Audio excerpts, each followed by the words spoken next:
everybody, and welcome to Dungeons and Drams, where some of your favorite whiskey tubers get together to play some D&D. So, hey everybody, how are you doing tonight? We're swell, Bill. Awesome! I like swell. Swell is good. So, you guys, we have a fun game tonight, as always. But I want to kind of just jump immediately into this because we are actually all drinking the same thing tonight. So the channel has its first sponsor in way of free whiskey. So that's something to be celebrated. And I believe the best way to celebrate is to actually raise a glass to it. So the distillery is called, he pronounces it Old Humble Distillery. And it's from Texas. And this is specifically the Boomtown Bourbon, which is a tri-blend of grain. It is 90 proof, and I sent everybody here some samples so that we could all have it together. So it looks like everybody's pouring. A tri-blend of grain? What does that mean? So probably corn, rye, and malted barley. Yeah, that's what I would guess. Nice. I've seen him around YouTube. He's been in like chats and stuff, and I know he has a channel too. So I'm excited to kind of finally give it a try. Yeah, it's funny. I checked out his channel and now, like, he does a lot of these like shorts where somebody will be like, did you know that giants exist? And he's like, no, they didn't. And like that's the entire video. And it's pretty funny. Right. Yeah. First one's perfect. Right. So I mean, I can tell you right away on the nose, if you guys have nosed this, like it smells like a Texas whiskey to me. Like without a doubt. It smells like a young Texas whiskey. It does smell like a young Texas whiskey. Yeah. One thing I thought was interesting, we were just kind of checking out this, is that they'll age it in barrels as small as 5 gallons, which a lot of the smaller distilleries that I've been to, they'll, especially the ones that work with like local breweries and such, they'll usually have these small barrels hanging around. So I thought that was kind of cool and a good way for a younger whiskey to kind of try to stand out. But none of us have tried this yet, by the way. So. Yeah, small barrel sounds like a dangerous combo. I'm curious to see how it is. Right? Yeah. All right. Well, I mean, I gotta say, on the nose, it definitely you do have that kind of green corn woomfa going on there. But I like the direction it's heading though. Yeah, it doesn't smell. I mean, you could sometimes smell a youthful whiskey if it's on its way to being, man, this is gonna need a lot of help, or it's pretty balanced. This one, it's kind of what you would expect. It's got the grain there, but there's a lot of like bright, like very, very faint, like apple citrusy notes there. Yeah. You definitely, even for such a young product, it still has that little bit of Texas funk on it. Like that kind of, like it's slightly woody. That kind of, yeah. It's not quite sawdust. It's almost like burnt sawdust or something. I was actually cutting down trees in my backyard yesterday, and I thought maybe I just still had some left in my nose here. But that's exactly what it smells like. Is that why my sample has things floating in it? Oh, probably. Yeah. Did you say the age on it? I did not see the age. But if you see it, then yeah. It looks like they use the 5-gallon barrels. It says 6 to 9 months. So 6 to 9 months in small barrels. I mean, okay, which makes sense. And I will tell you, like I found this place on Google Maps and such. It's a fairly small situate, like what do you call it, like organization, whatever. So it makes sense. Like they're starting out. So yeah. Well, and 6 to 9 months in Texas tends to have a bigger impact than 6 to 9 months in. That's anywhere what I else. was saying. Like, I'm surprised. In a 5-gallon barrel.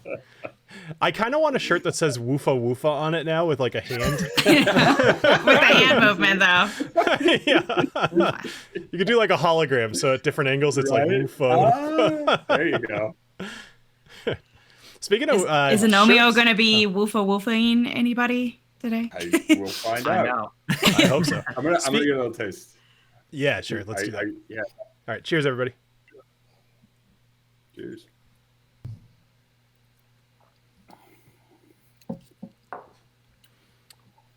Smoother than that finish is kind of nice. Yeah. It's a little smoky. Is that 90 proof? Or it's 90, yeah. 90? Yeah. That's interesting. That tastes so much. I was a little bit, I guess it was a little pretty good. I was hesitant about the nose. I wasn't loving it. It did smell like young, like that young, like chopped wood kind of note. But on the palate, I'm really surprised. That actually tastes really balanced for being one, so young, and 2 small barrels. I mean, those are 2 things that I don't typically gravitate towards, but maybe the combo of them both. I don't know. Something's going. It's working well. Yeah, actually, that was my first thought too. Is smoother than I expected, and then better than I was kind of expecting with 6 to 9 months. Yeah, it's I was gonna say it seems like there's nothing particularly like bad on the taste. Usually, when you get that green note, then you get into the whiskey, and it's kind of diesely and almost chemically. That doesn't have this. This is, if anything, it's just kind of mixing a little bit in the middle. Like a little bit of age is gonna fill it out, but other than that, yeah, it's a little flat up front. It's got a great finish for a 90 proof product, right? though. I think that's probably the best part about it. But yeah, it needs time. It's too bright right now. It needs, and it's tricky too because Texas whiskey, small barrels, Texas heat, that thing could get real woody real fast. Yeah, true. Yeah. Well, I'm really curious about what kind of char level they were using. I was just gonna bring that up. Yeah, because it feels like they must just toast the heck out of this thing in order to get that kind of flavor that quick. Yeah, it's sweet.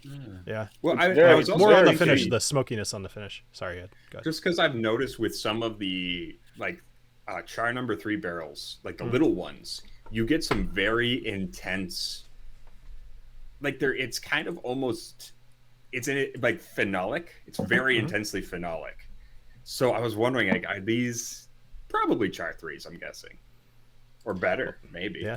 Well, I know the guy enough to certainly ask him, so I might actually look that up to find out myself. It's super sweet. Those like citrusy apple like bright notes I'm getting are kind of turning into, it's like a really nice vanilla, like nothing crazy, at least in the front of the palate. I agree with you, Bill. I think the back has a little bit of a smokiness to it, or like a toasted bread note to it almost. Yeah, it's I think you're right. My initial thought was smoky, but the more I drink it, the more I'm thinking like just well toasted, which is slightly splitting hairs, but still. Well, cool. We're gonna probably be drinking this for a bit of time, but just for anybody who's listening, so they have a few different offerings. They're out of Texas. You can find their website oldhumbledistilling.com, and I'll throw it in the chat just for the heck of it. And check them out. Cool. All right, let's get back to our game here. Real quick, Clifton, sorry, I forgot your name for a minute because that's a thing apparently. Just Knobolas. Yeah, I think that's it. Is like you all have 2 different names, and sometimes my brain just stops in the middle. It's like Knobolas. Oh man, if you make a barbarian, can you please name him Knobolas? Knobolas. Maybe. No, I think you should name him. What did Ed say? Woofa woofa. That should be his name. Woofa woofa. Nice. So Clifton, I see you're sporting our shirt. So very nice. It's got risky whiskey on there. Awesome. Yes. Yep. I like it and a lot. on the back. Nice. If you guys want to get them, I will drop the link in the chat. I, on the other hand, am shilling for somebody completely different tonight. So I got mash and drum shirt. I don't know if I like you wearing that. That might be ominous. Well, actually, this is in loving memory. This is who I'm taking down tonight. I'll tell you the real reason. So in the last month, I've lost about 20 pounds, and I didn't fit into this shirt for a while. And so I tried it on today just to see if I fit in it, and I do. And so I decided to wear it. So yeah. Yeah. So, all right, Clifton, do you want to run through our patrons real quick, and then we'll go for the recap? Sounds like a great idea, Bill. If I had that info in front of me, that would be an absolutely fantastic thing to do. But I can scroll. Well, if you had that info in front of you, Clifton, I bet you'd probably see names like Mike and Steve and potentially Tony Two Toes, maybe EJ, James Taylor, David Martin, Scott MC, or possibly even Paul. If you had that list in front of you. Of course. Yes, totally. Thank you to all the amazing patrons. If y'all want to support the channel, go to patreon.com/DungeonsandDrams. Get access to some behind the scenes content that even we as players can't see. So check it out. Last week, I posted a video going over the entirety of the Golden Vault, including many things that the players did not see, including all of the little things I had planned that just never happened. Go back. Well, I will tell you, maybe after you guys leave Erngor Zuek, assuming that you ever do, I might share that video with you just for fun. I want to stay here forever. I was gonna say, unless we move in, we all find a nice dwarf and Papa and stay here forever. Well, Knobolas is already. Knobolas is sowing his wild oats. Yeah. First of all, I don't think poor Agnomeio's gonna leave. That guy's, like we said, he's gonna freaking kill him and he's gonna put him in his basement somewhere. Oh, jeez.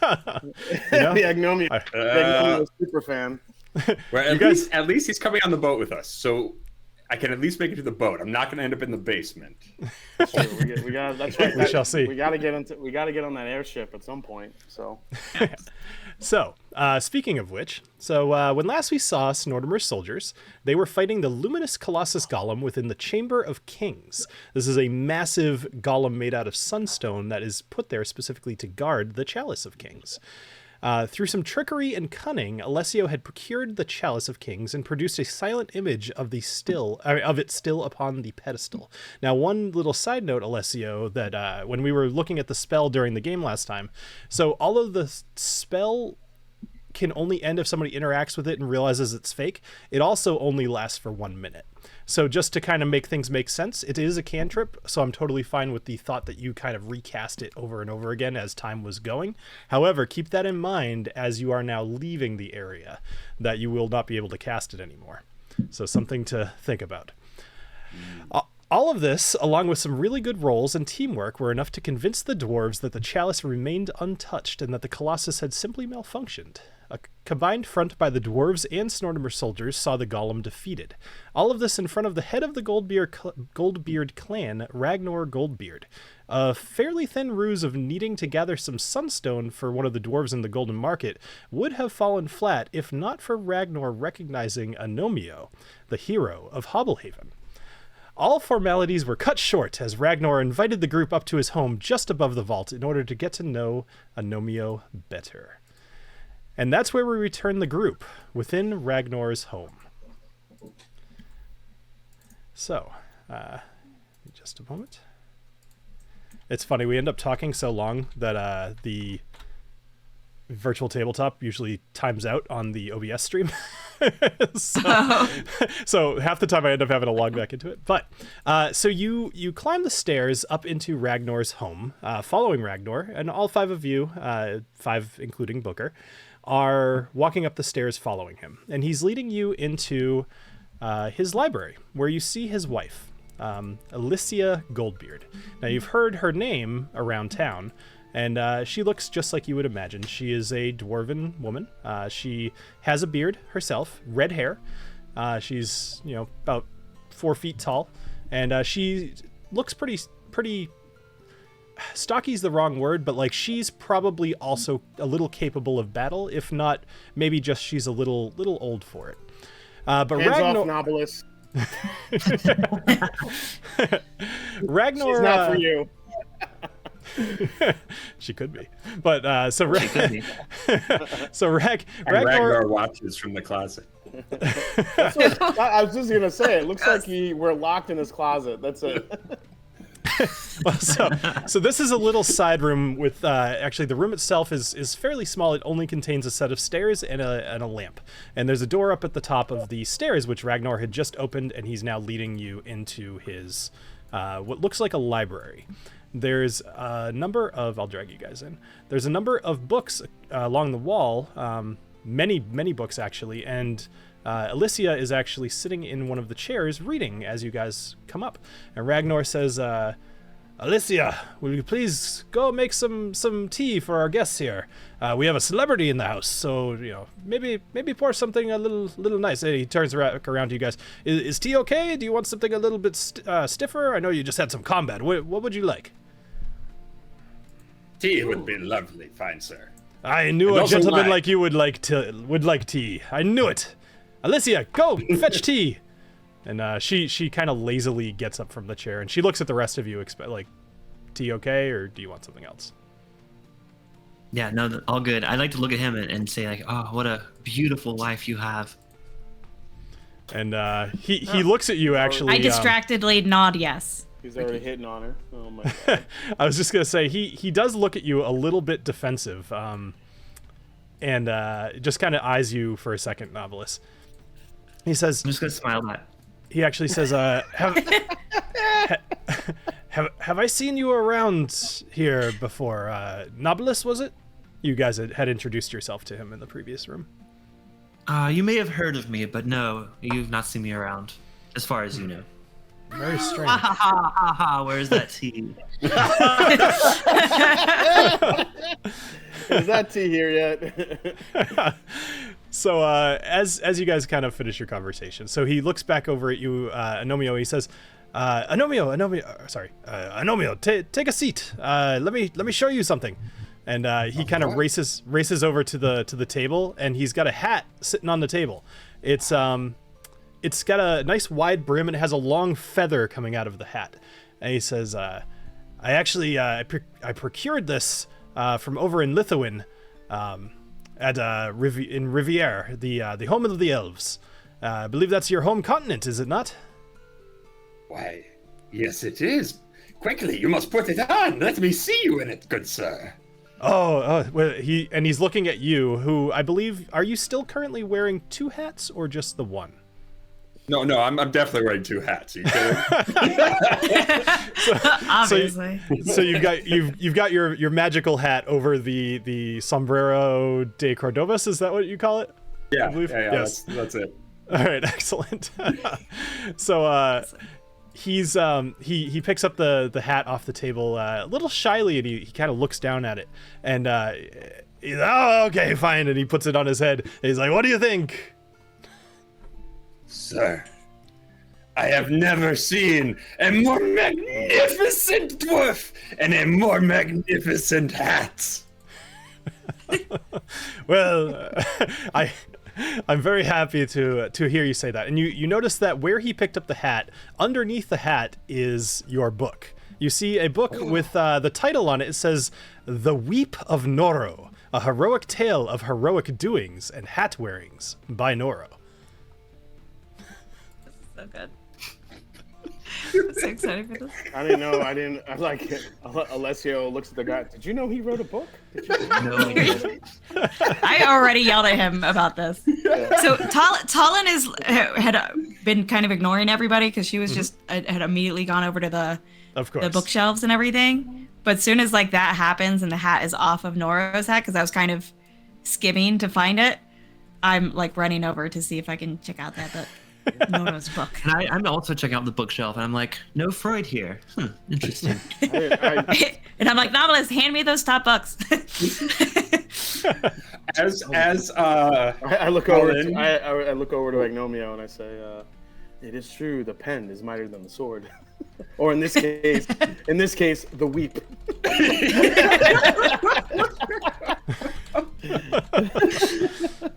The weep. All right, so you see, I actually wrote it with the weep. Yeah.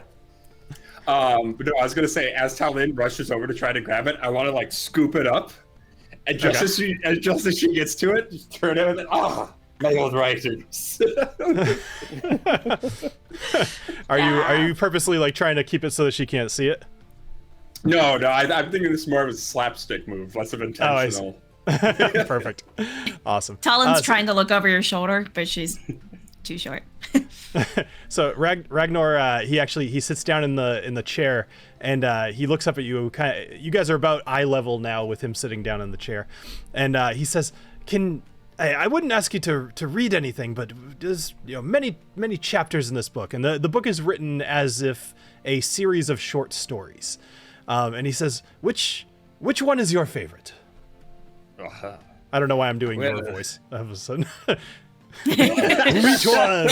It's so contagious. It's so fun. Well, it's so hard to choose. It is like choosing one of your children. I am so proud of all my exploits. But perhaps, would it be Noro, the Revengifier of Hobblehaven? Or maybe perhaps Noro and the Tankard of Imbibery. His eyes kind of light up at the Tankard of Imbibery, and I actually really enjoyed that one. Whatever. I forget what his voice sounded like. Oh, it's like meeting a British celebrity and pretending to have that accent. I think that's perfect. That's perfect. Thank you. He says, that one's my favorite as well. I was imbibing from my tankard as I turned the page and saw the title. It felt very fortuitous. Oh, of course, good man. But what is my favorite? Which one? And he kind of leans forward on his knees a little bit, like looking forward at you. The curious case of the crystal codpiece. A Nora tale. He kind of blushes just a little bit at that one, and he says, when I was reading that one, I actually had to kind of turn the book away from my wife. I didn't want her to read the scandalous deeds of Noro and his codpiece. Pardon me. I'm sorry to interrupt, but do you think your wife needs some help gathering that tea? Oh, dude, no. He looks back at you. He said, "Yeah, whatever you want. Go ahead, just fine." Just a point of note, Knobolas, since you were kind of like looking over at the books a bit, you notice that a fair amount of them appear to be maybe erotic novels. You saw such titles as The Lusty Lich King and The Bear Witch Project. Check those out for myself. And there was one. It was actually the cover of the book actually shifted colors as you kind of moved your head near it, and it reads Pixie Dust and Passion. Ooh, okay. What is this? Shit. What room are we in? What is happening? Well, I'm glad those were on the shelves I couldn't read. So actually, they were on the higher up shelves. Maybe he keeps them up there so his wife can't see them quite so easily. So Alessio, you bring up a good point. What is happening? What are you doing back there? And Knobolas, if you'd like to travel into the kitchen, you're welcome to. Is that down south? It's down and to the left. So I just kind of like, so as Agnomeio is kind of enjoying all this, I'm like, I kind of go behind. Where am I here? So you're far from him. Yeah, I mean, I assumed you were doing that on purpose because you tend to hang back. Where is he? Oh, he's in the room. Yeah, so he's sitting out in one of the chairs. So he's about 20, maybe 10, 15 feet in front of you, and very much preoccupied. Booker is between you and Ragnar at the moment. Okay, so I just kind of get over there, and while Mr. Ragnar is busy thumbing through books, I kind of whisper to Agnomeio, and also TaLin, because she's right there too. Mm-hmm. It's like, I don't know how long I could keep that image going in the room before it's out of range for me to do that. We have to get out of here as soon as possible. Sure. At the moment, like kind of while you're saying this, you pick your time wisely. Ragnar is actually quite preoccupied with, he's trying to touch your whip. Or sorry, your feet.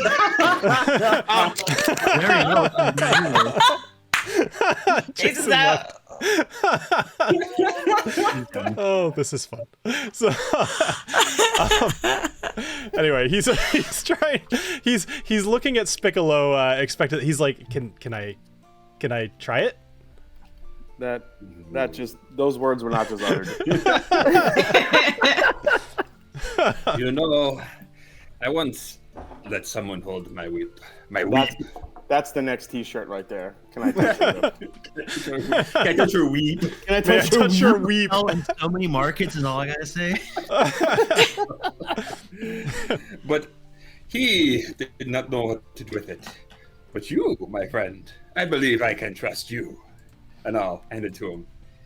And like, why don't we step away so you can have proper weeping range? Sure.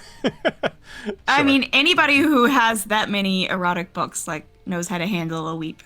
That's a fair point. So Ragnar gleefully takes the wheep and he runs over to the other side of his this room that he's in, where there is a table sitting with some very large sunstones on it, and he kind of untangles the whip and he I'm just gonna say weep, but and he and he's actually quite good at it. It seems maybe something in your book maybe taught him how to snap the wrist. But he manages to kind of grab one of the sunstones. It pulls it off the table and it shatters across the floor, and he just laughs like, gleefully. Oh, sir, what large and mighty stones you have. If you want to leave again, Jason, I'll understand that time. Okay. All right, so let's hop over to Knobolas for a minute. So Knobolas, you've entered the kitchen where Alessio is currently making some tea. She seems kind of bored. She's standing there. She's actually still reading a book while the pot's brewing. And you walk in. Madam, may I offer you any assistance? It's just making tea. I think I can probably handle it. But, by all means, you're welcome to stand here and we can talk if you'd like. Well, I'm just, in awe of the loyalty and the honor of your husband. I mean, he is so well respected in these lands. Yeah. I mean, well, he is well respected in the lands. I get some hesitancy with your response.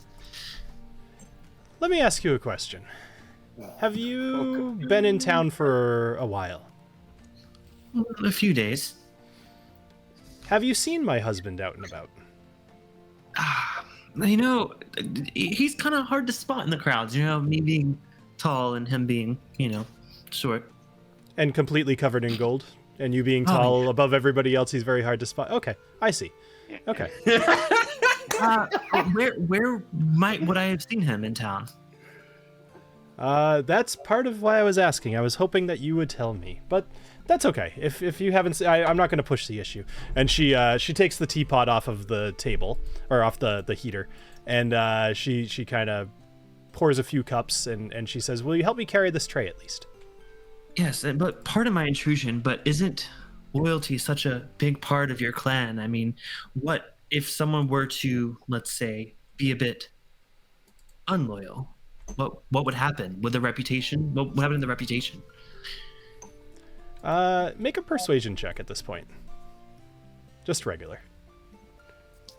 And persuasion is probably charisma, I'm guessing. Yes. I kind of forget. So you can roll advantage because you're still, post-coitus. Everybody's extra persuasive. Yes. 19. All right. So with the 19, she hands you the tray, and she kind of steps a little closer, and she says, "Loyalty is extremely important in dwarven clans, and I suspect I have reason to question his loyalty. Will you keep an eye on him for me? I have a lot of wealth here, and some of it could be yours if you were to tell me something that I need to know." I may know a thing or two about his whereabouts in the previous few days, but I will keep. Let's bring the tea out. We shall reconvene later. When it's safer. No, spill the tea. You stole my joke. Yeah, dude, we're not coming back here, dude. Okay. I mean, is she gonna push? Does she want to know now? Well, I mean, you led on. I'd say that she's definitely still. You've still got her interest. She has not moved. You're just standing there holding tea, and she's waiting for you to make the next move. So about that wealth. Yes. Well, you said if someone has some info on your husband, you may offer some for their information. So she says, well, it entirely depends upon the information. However, and she walks over to the sink, which is kind of right next to her. She opens up one of the cabinets and she reaches in and she pulls out a small bag, but very, very heavy with coin. And she walks over and she says, "This is 500 gold. If you tell me what I'm expecting to hear, with evidence that you know what you're talking about and not just making it up, then I will give this to you, and the rest will be up to me." The rest, well, 500 gold is a good payment for the information. The evidence, that will obviously cost a bit more. But if you are receptive to the information, then we can discuss further. tell me what you know, and we'll see what happens. Are you familiar with the Come Right In? I know of it, yes. Well, it seems that they have a rather shiny regular. Shiny?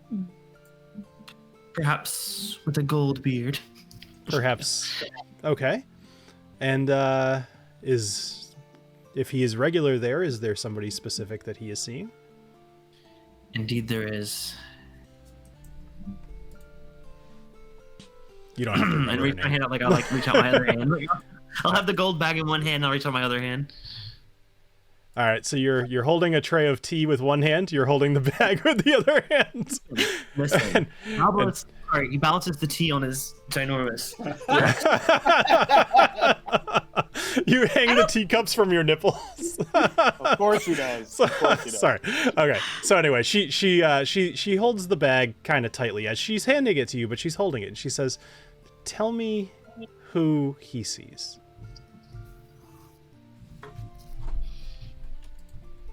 You know what? Forget it. I'll take this and make a run. Not make a run for it, but go rejoin my friends because I don't.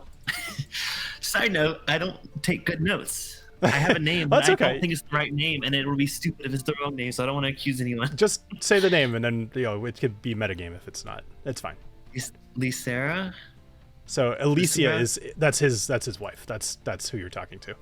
Shit. Okay. His regular is his wife. That's not Mixueta. This is all Mixueta. Oh man, I'm actually, to be honest, I forget her name too. So if you just want to say the halfling, that would be adequate. Okay, because I thought I still had that because I thought I kept that with me, but I don't have it in my inventory. A weird kink. Had what? The letter. Oh, I believe you do still have. Well, you don't have that in your inventory. You're right. I don't know if I ever added it. But yeah, the name there was hints to who it was on the letter. Yeah, I believe her. Yeah, I don't remember. I have it in my notes somewhere, but it's not worth looking up. Either way, let's just say for the sake of the narrative that you have that letter still. Okay. I'll tell her then the halfling. Okay. Are you showing her the letter or? Not yet. No, I just like to tell her. And all right. Yeah. So you see a sign of recognition on her face. You just confirmed what she suspected, and she said, "I knew it. Well, thank you. As promised, here you go. Your confirmation of my such an awkward airship ride. Your confirmation of my assumption is enough evidence for me." And she hands you 500 gold. Well, of course. And if there's anything else I can do, but you might want to check that top bookshelf. You know, it's a little tall, but there's some interesting readings you may discover that may further support my claim. Knobolas is just pouring all the tea. Sipping the tea as I'm telling you. A lot of halfling pouring up there. Or? So, Knobolas, I'm gonna go only with you for just a moment. I'm gonna speak just to you, and I believe that the chat will be able to hear us. So, okay. You hear a voice in your head, one very familiar. Can we hear each other, guys, while they're talking? Oh. That. You can, but it'll go over the top of us. So just hold on. Oh, tight. Sorry. All right. So you hear a voice in your head, a deep voice, and it says, "It says Ed was opening a bottle of whiskey. It says, tell her that I could give her power in order to get revenge." Loudest core pop ever. Thanks for that, Ed. Appreciate that. It was just so subtle.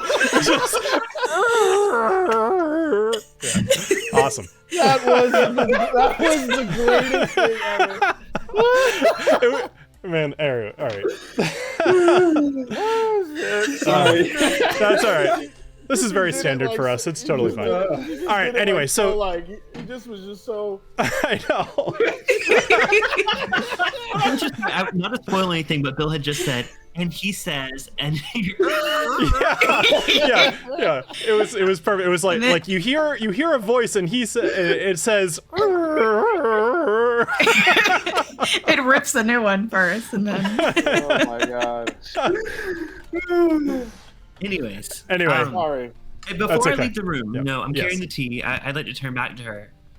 If there's anything I know, there may be something more powerful out there than your husband, and I can give you that power if that's what you desire.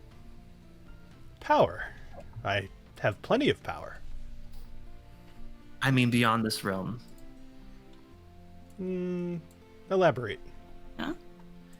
You see, I know this guy, and he has the ability to take regular people like myself, and not to say that you're regular, but give us an ability, a power that we just cannot imagine in this realm. You just have to give him your devotion, as obviously you've determined that your husband has not. Interesting. Well, I'd very much like to hear more about this. And you see a look come over her face, as if she kind of goes blank for a sec. And you get, she says in her head, she says out to you, she says, I think he just contacted me. Ah, very good. I was going to say, I can't guarantee that you'll see me again, but if you are in good faith with him, then we will definitely meet again, and I hope to. And I'd like to wink at her. you see her eyes flash purple for just a split second, just enough for you to see. And yes. All right, while you're dealing with the tea, I'm going to go back to the rest of the group here. All right, so we come back to the rest of the group. There is just sunstone shattered all over the floor everywhere in here. And the whip, actually, there's a couple of little slices, but being a living vine, it's actually healing itself, and you can kind of see this. But Ragnar is going absolutely ham on everything in this room, just whipping the shit out of it. And, the rest of you are kind of maybe like hiding behind something. And he's just mad with power. And and then he kind of looks back at you, Agnomeio, and he said, "This is a hell of a weapon. I love it. I would like to purchase this from you, please."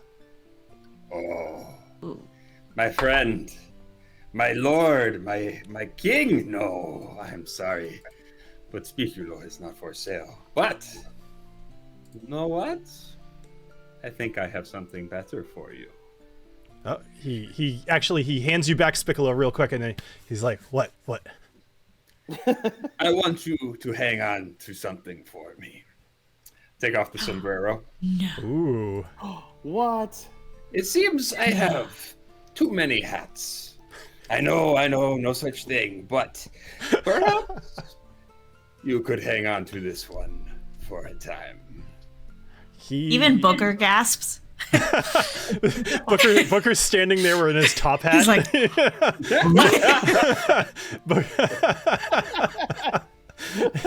and Ragnar takes the hat from you, and as you hand him the hat and the look of gleefulness on his face, you hear footsteps coming up the stairs, and you hear voices saying something to the effect of like, "No, you tell him. I don't want to tell him. You tell him." And you see 3 dwarves come out of the door, and these are the 2 dwarven guards and Gruff Stormbrow from down below, in the Golden Vault, and they say, Ragnar, we've got a big problem. And he kind of has the hat on. He's like, fitting it, and he looks over at them, and then he takes it off real quick, and yes, report. And he walks over, and they say, "Well, the chalice, sir, it's gone." What do you mean it's gone? We need it for the. It was right there. I saw it. Where did you put it? And they say, "No, we were looking at it, and it just disappeared." And he walks over to Gruff, and just kind of gets right in his face, and he says, "Gruff, did you take the chalice?" He said, "No, absolutely not. Absolutely not. I'm down there to guard the chalice." And Ragnar, he kind of, "Guards, arrest this man." And they both kind of rush over and grab, and they say, he hid the chalice somewhere. Find it. Either go down there, ask Alina, find this chalice, bring it back here. I expect it by the end of the day. And then they're like, but we were all just, shush, shut up, find the chalice. And he turns back, I'm entertaining guests. At this point, Knobolas and Alessio both kind of walk back into the room with the tea. See anyone? And you walk back into quite a sight. Gruff is being held by the two dwarven guards. Ragnar looks pissed. And there's shattered sunstone all over the floor everywhere, and just whip marks on the walls. I must have missed quite an adventure in here. Alessio, I want to.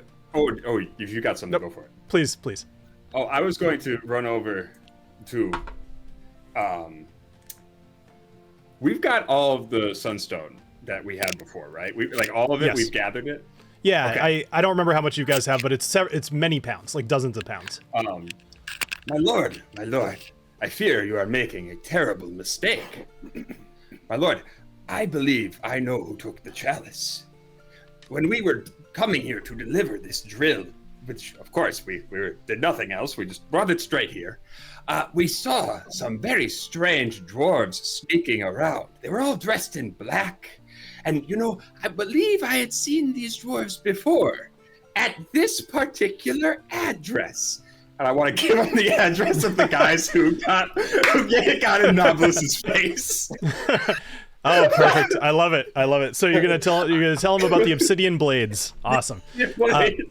So Ragnar, he actually looks at the map and he says, I know these damn dwarves with their black capes and their daggers. They're like, I'm a sneaky guy. All right, Gruff, release him. Gruff, you need to get this chalice back, or you will end up in the Iron Hold. And so Gruff and the two dwarven guards, they march out the front door, and they kind of, Ragnar tells them where to find them, and you see them leave the house. And Ragnar turns around and he says, Agnomeio, my friend, thank you for the tip. If this is what you say, I will shower you in wealth, and maybe I'll even publish your next book for you. Oh, you are too kind, my lord, but do not worry. I have had more than enough reward simply by meeting such a devoted fan. Did you just turn down a shower of gold? Shut up! I'm getting adulation. Shut up! So are we going to be hanging out with him on the airship?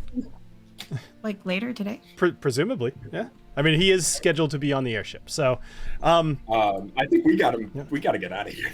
Yeah. Yes. Well. Yeah. Yes. So, a moment passes. You guys are kind of sipping your tea and pleasantries, etc.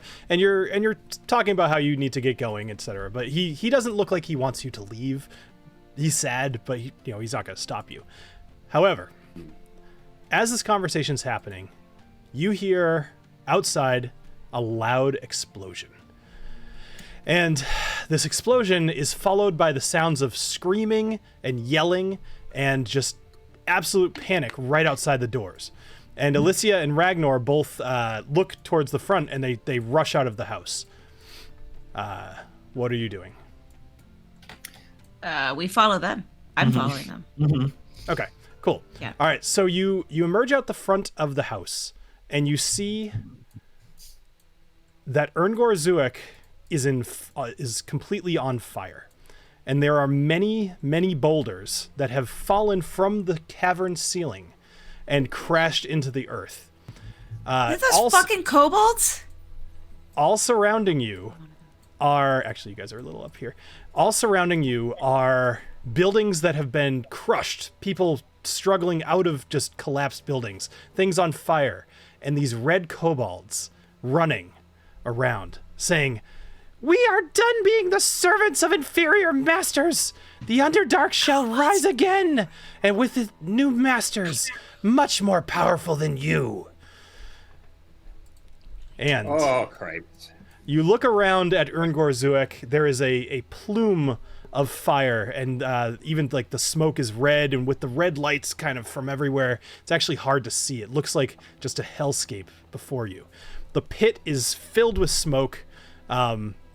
All around you are just these blazing fires. And off in the distance, you see towards the Shadow Crawl passage, you notice that a boulder has fallen directly into the passage, completely opening it up. And there are these giant shadows emerging from the Underdark, as if flames completely made of shadow. Well, that's great. Whoa. So you look over, and Ragnar and Alessia immediately kind of get into a different mode. Ragnar says, "We need to get everybody to safety. We need to get them out of Urngorzuk." And you see a couple of red kobolds charge at Ragnar. And he takes his warhammer and he swipes and just cleaves them and smashes them into the ground. At this point, you see him run off into the flames, and Alessia runs a completely different way. What are you all doing? Oh my god. It's complete All right. chaos. Well, are there people like trapped in the buildings near us, kind of thing, that need help getting out? Make a perception check. Okie dokie. As I squint at the thing because my actual perception's terrible. That would be a 7. It's close to mine.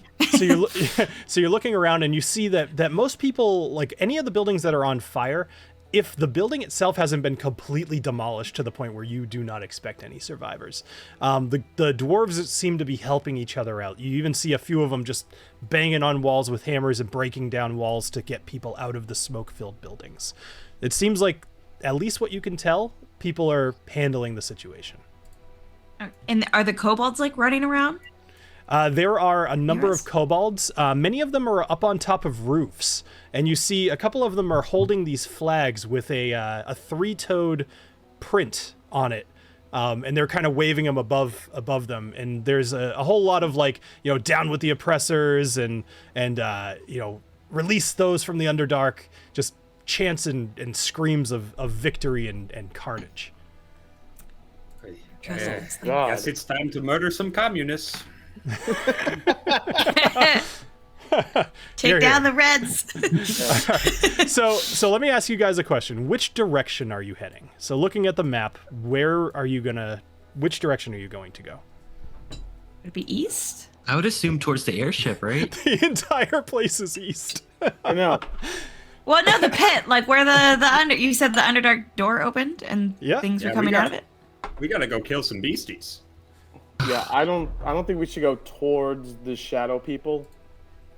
Did we get a long rest at any point in the past 2 days? You did in the past 2 days, but it has been a while since your last long rest. Okay. Because you basically went through the vault, and then Now, here's the one thing I'll give you. While you were in talking with Ragnar doing that whole thing, if you'd all like to take a quick short rest, I would be okay with that. Sweet. Because you spent about a half hour in there probably chilling. That'd be good. Okay. We all figure that out.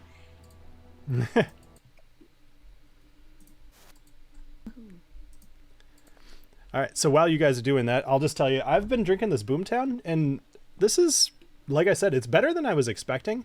I know I poured quite a bit for you guys, but I feel like it was up to almost that reflection line. Like I've had probably 3 or 4 of these. I really love the smoke on the end.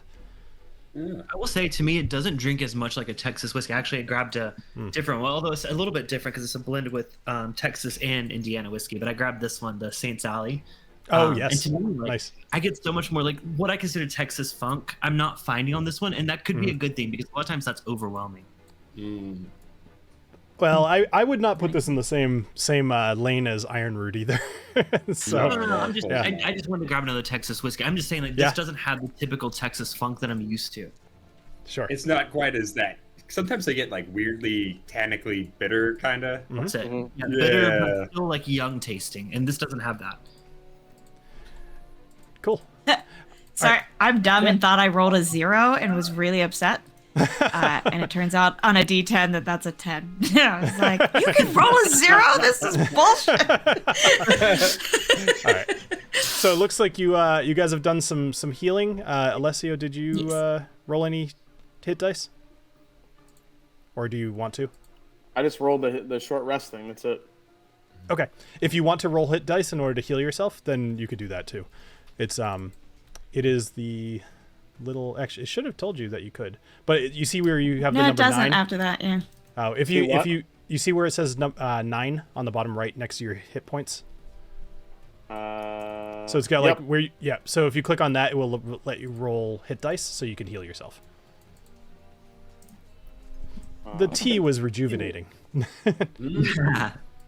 right, cool. Yes. So you got you can roll as many of those as you want. You have up to 9 of them. So I would recommend everybody roll as many as you need. Mostly because you never do. Oh shit.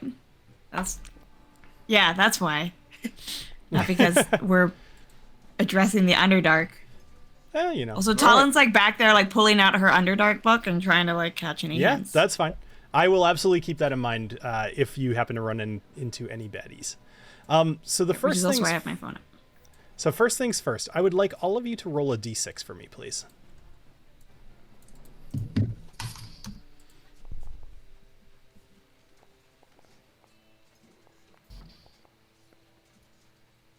All right. So we've got a 4, 5, 4, and 6. Excellent. I like that Knobolas rolled a d8. That's fine. you rolled a d6 after. No. It was just. I clicked on it, but I didn't know on a roll it. No, I rolled a d6 below that. No, I know. I'm just joking. All right. So with a d6, so tell me, there's a few major places in here that you guys could head to. I'm not sure where you're trying to head. If you want to ask any questions or look around or whatever, tell me what you want to do and help make a decision. We must protect the people. Sorry, Kill the monsters. I will say one more thing. The smoke in here is getting pretty bad to the point where staying put is not the right choice. All right, guys, you think we should just head over? Let's try to get to the airship, but on our way, if people need help, let's help them. How's that sound? Okay, and the airship's like northeast, yeah? Yep, correct. It's the Skyway. It's in the northeast. All right, so let's make our way up northeast towards the Platinum Weave. We can help some people along the way, but let's try to get out of here. All right, sounds good. good. So cowardly. That's all right. I will tell you that around you, even the folks who are living here, everybody's kind of running. There doesn't seem to be anybody trying to deal with the fires, because when you look around, it wouldn't be manageable. Like, almost immediately, it seems as if this entire city is going to go up in flames. All right, so you guys start heading to the north, and let's see, with your good roll, you guys got pretty far. I'd like you to roll one more d6 for me, please, as you enter the Platinum Weave. Duke. Oh, these are my peeps. Yep. Okay. So a 5, a 2, a 3, and a 1. So you all, we're gonna do this. Uh-oh. You come into a bit of a location here in between some buildings, and you see a number of kobold. They don't look like what you're expecting. They appear, and TaLin, you would recognize these. They have been completely corrupted by some sort of fungus or some sort of. It's hard to even know. But you see these mushrooms kind of growing off of them, and many of them seem to be mutated, and they see you immediately and let out a shriek and start to charge. So I'd like you all to roll initiative. What color are they? They are all red. Okay. And I'll what are all those red dice? Jesus. I keep flipping through the book. There's a bunch of them. So I will give you guys a hint that this is going to be a bit of a hard fight. So I wouldn't hold back. Oh, like we totally do all the time. Well, you know. Yeah. I always put Booker in combat. I just want to kill Booker. All right. So where'd he go? Where is it? Up first is Knobolas. So Knobolas, I'll just kind of describe the scene here. So you guys are in between a number of buildings. To your left, there's a forge. The fires are burning bright still inside the forge, but also on the roof of the building. In front of you is another building set ablaze. To your south is another building set ablaze. There's a path kind of through the buildings to your northeast, and another one to your southeast. Down to your southeast, however, actually, do you see? Yeah, I'd say you see that. You do see that there's a scuffle. There's some dwarves fighting some more of these creatures. So up above you to the northeast, there are 6 of these kobolds. What would you like to do? All right, so I would like to try out something new that I haven't had a chance to try yet. I'd like to use my synaptic static. Sure. Which allows me to choose a point within range, which is my range is 120 feet, and cause a psychic energy to explode there. Each creature in a 20-foot radius sphere centered on that point must make an intelligence saving throw. A creature with... Do you want the details, Bill, or no? Enough, yeah. But basically, you're gonna do a psychic bomb. Yeah, an 8d6 psychic damage on a failed save. This might not be a hard fight. Let's see how it goes. All right. So you'll need to cast that, and it will ask you to kind of place a. Oh, nice! thing. This is cool. Yeah. Oh, wait, shoot! This is detailed. Sorry, I don't know if y'all can see what I can see.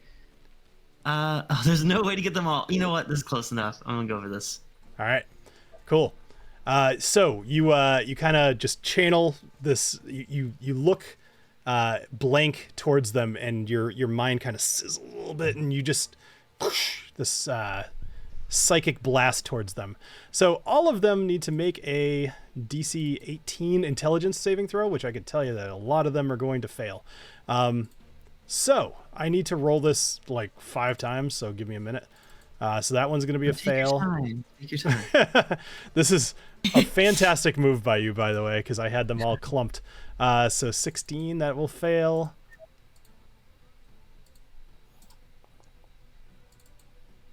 A 13 is going to fail. You may as well roll damage at this point. Okay. Yes.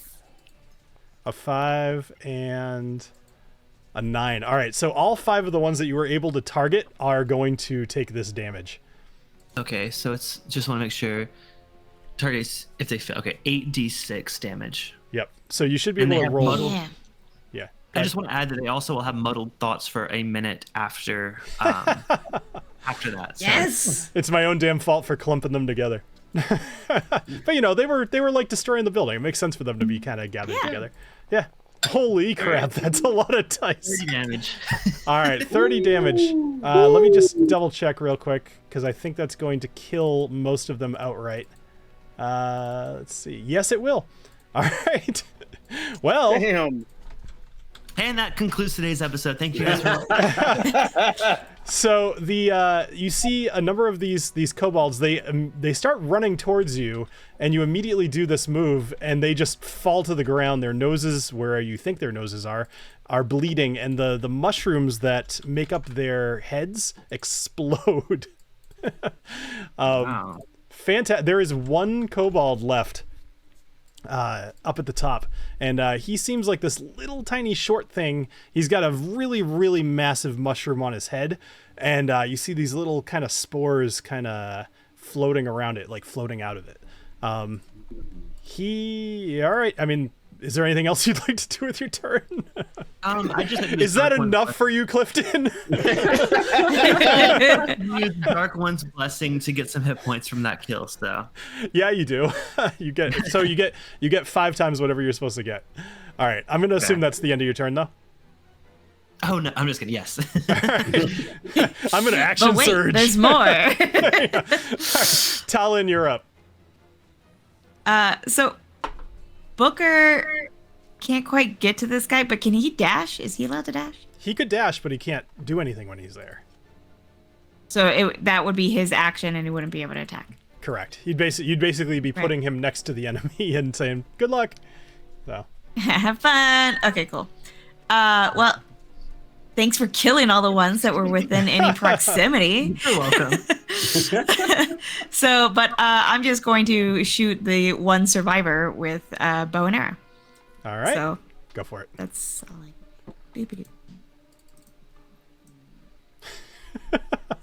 My poor little kobolds. That was the best thing ever. Don't worry, I have more up my sleeve, but Uh-oh. We'll see what happens. Oh, I'm gonna guess an 11 does not hit. An 11 does not hit. Yeah. But I believe you have a couple shots. Yeah. So, yeah. Maybe this one's gonna hit.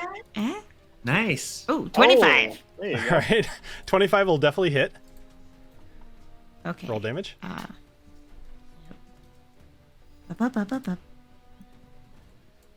a critical hit. No, I wish. A 6. All right. All right. So, well, I got that one for 6, and I'm gonna move over here. That's it. Okay. That's my move. cool. Alessio, you're up. Wait, who did she try to go hit? This guy. That one. Oh, that guy? Yeah. Yeah. The only one that's left alive. Alive. Okay, let's see. What am I gonna do here? And then Agnomeio, you're on deck. Let's see. What's the...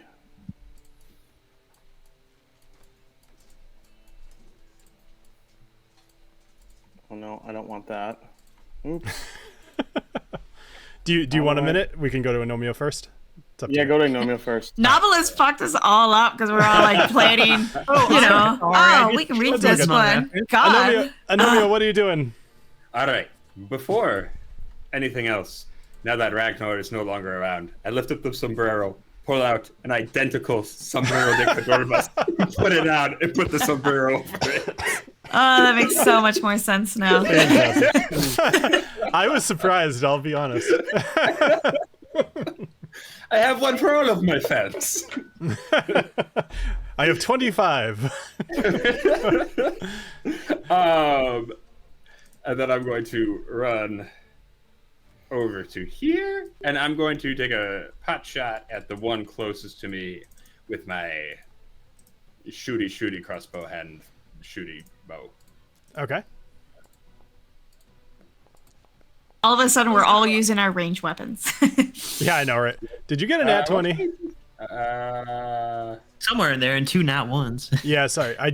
I know that you rolled, and I saw it on the screen, but I don't know where it went. But either way, it looks like you nat 20. He did. Yeah. Yeah, he's got a natty 20 plus 2 plus 4. Cool. See? All right, No, so 17 plus 2 plus 4. Yeah. Agnomeio. It says. Oh yeah. You got a Yeah. you got a 17 plus 2 plus 4. 23 Yeah, okay. total. So you got 23. 17. I don't know what that was. Sorry about that. All right, so 23 to hit. Which one were you targeting? The one, this fella right here. Okay, cool. All right, so you so that's the Razor Claw Kobold. So this guy, he's very like lanky. He's got these really long arms, really long legs, but when he walks, he like crouches down, and he's got these extremely long fingers with very sharp talons at the end of them. All right, cool. Okay. All right, And so then 9 9. damage. So, I might as well shoot him again. Sure. 'Cause- You're using a crossbow?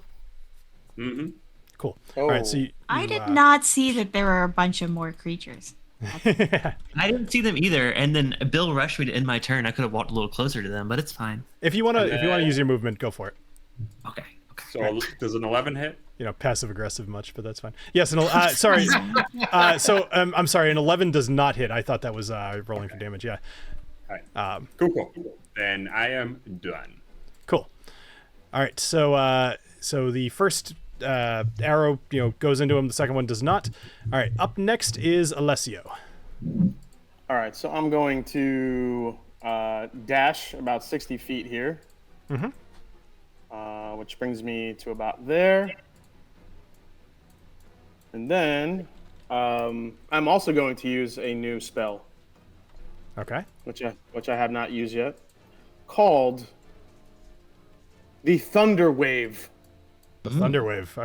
Awesome. Are you close enough for that? I don't know. It says 15 feet. I don't know if I'm close enough. From you, I think, right? Yeah. I don't so know if I'm let's see. close enough. If I Not really. not really. Yeah. All right, then let's go with the Javelin of Lightning since they're all lined up. Nice. Are you going for this guy first or the other guy first? That one first, so hopefully it reverberates like a little like like this guy, this guy, like all through. All right. All right. Sure. All right. So you just said this guy, but you didn't like ping anybody. This guy. Oh, the top one or the left one? I can't. Why can't I click on his ass? I have no idea. Okay, it's the guy to the most left. Okay, got it. All right. Yep. And here we go. Bazinga! Oh, it was a natty 20. And then so, 15. A 15 will hit. Yes. So it would make more sense for you to aim for the guy right past him, because then it will hit both of them. Okay, so I aim for the guy right past him. Perfect. Okay, so a 15 will still hit. All right, so you throw your javelin of lightning at the tentacle-armed kobold. This guy has a single arm that is a long tentacle, and the other one is holding a mushroom that it seems to be using as a club against Lil Grizz, who you now notice that Lil Grizz is fighting for his life alongside Drog Strongbeard, as they're both fighting these two kobolds. So you throw your javelin of lightning. Go ahead and roll your damage. All right. You also see a God. four damage. Okay, That's it. that's a little disappointing. That sucks.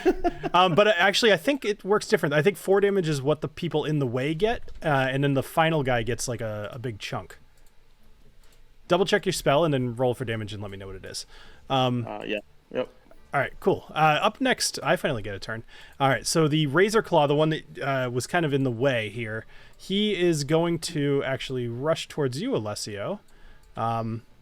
And he is going to try to hit you with his Razor Claws. So he's going to do a multi-attack against you. First one is going to be for 13, which will not hit. Nope. His second is going to... Oh, that one's going to hit. A 20 to hit for 8 damage.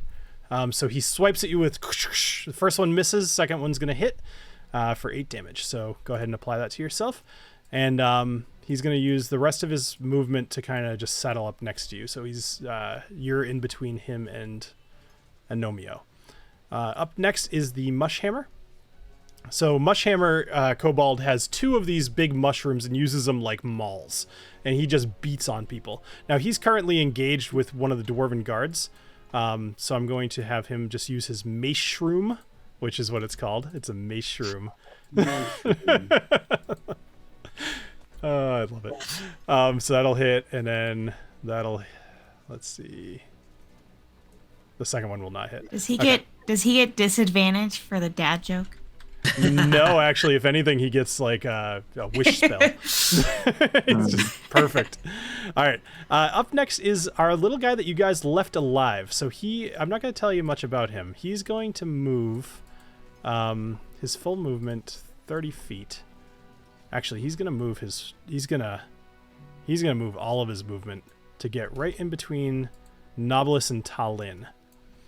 And then that will be is that his move or yes, that will be his full thing.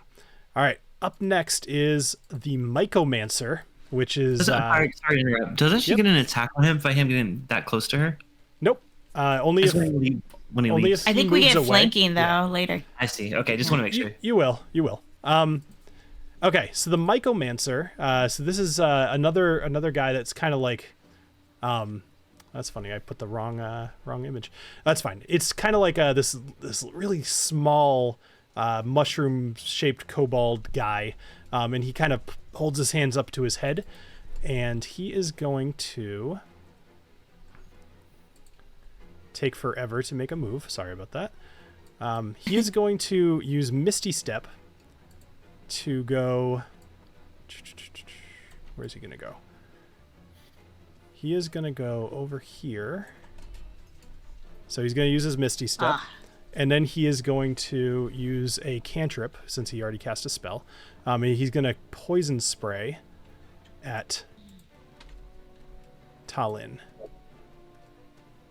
Oops, it'll go right there instead. Really? It says he's... Sorry. He is going to go over here instead. My intent was to put him in range, and he has plenty of movement with the Misty Step. So, with poison spray... You need to, TaLin, make a saving throw. A Constitution saving throw, please. Okay. Near you. Yeah. Fusion, saving throw. No, wrong thing. So he's gonna squirt a stream of acid out of his mushroom top. And, 19. All right, so you're gonna take 4 points of damage. Okay. All right, cool. Up next is going to be the tentacle-armed kobold. This guy is currently in battle with Lil Grizz, and Lil Grizz, we'll see how he does. Don't even yell at me if I kill him. It's not my fault. We're yelling at you for sure. We haven't gotten a turn since he was introduced. Like. Bill, so help me God if you kill Lil Grizz. Right.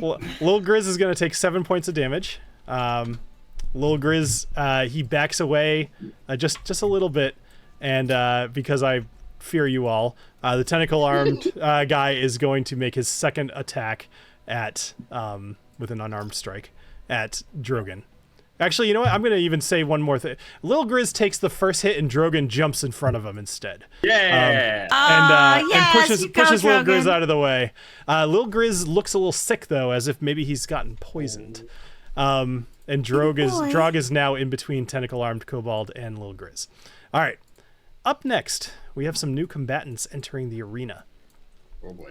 So there is a couple of little rats that are gonna just run into the area here. They are you see on the top of their heads, their brain is clearly showing, and you see this electric field kind of surrounding their brain. And they're looking around really panicked, like, you know, and they spot you, Alessio, as you're the closest one to them. And they're going to use their dash action to get as close to you as they can, which is not going to be enough, but they're closer. Whoops. Sorry, I didn't mean to do that. What the hell? All right. Up next. Love you, man. So up next is something that you can't really see. We'll just have it do its thing. Oh, I guess you probably could see it, but that's fine. So wait, the cranium rats just came after Alessio? The cranium rats are on their way to Alessio. But is they have TaLin not... allowed to like yell things out? Absolutely. Go for it. Because she has a book? Yep. Of the Underdark? You and your book. So I'm really excited. So they are frail, hit them hard, and psychic attacks will mess with them being able to work as a hive. So if you have something like that. Cool. I imagine that's what I'd be able to yell out.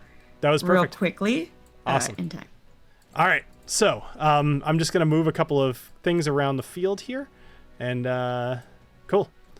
All right. Up next is, back up the top of the order, is Knobolas. Already? All right. I'd like to just take a step back over this way just to make sure my line of sight is good. And I'd like to Eldritch Blast first at this, the Mycomancer. Yep. I'll target him first. Okay. So you're going to shoot right over Booker's head, which is not a problem because, you know, although the top hat makes him taller, you can see right over 23. Damn. That'll do it. 23. How much damage? 9. 9 points of damage. Okay. All right. So kill him? No, not at all. All right. I'd like to use my second Eldritch Blast on the same guy. Go for it.